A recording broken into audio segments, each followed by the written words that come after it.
Talking to other coaches throughout the country, it's just a new era. The moment the season ends, it's your roster management and it's portal management. The whole landscape of college basketball has changed so dramatically in the last couple years, and we've adjusted to that and we're managing that, and I feel awesome about where we're going to be.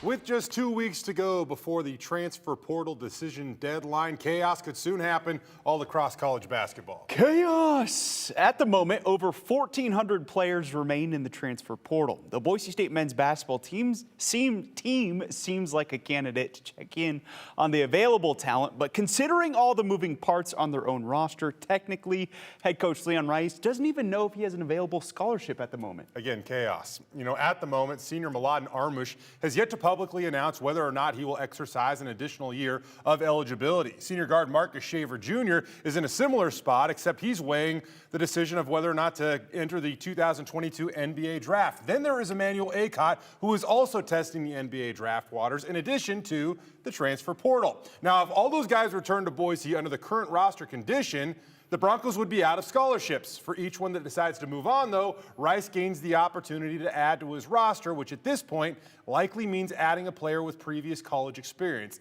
If they do that, Rice says there are a few attributes he's just not willing to sacrifice. You look at what we did this year, it was our chemistry. It was our team. I mean, if you want to look at it that way, we didn't have one first-team All-League guy, supposedly. Now, I'll argue that, but it was the chemistry and the character and the work ethic and all those things that made the difference. That's why we're very careful of who we take in this program. And that's what we're going to protect, is the unity of this team and the long-term plan of this program. And Boise State!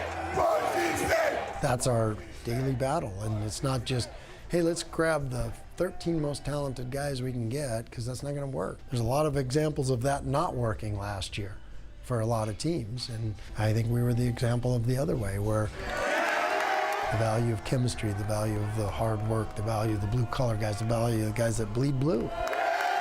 And that's what we're getting here.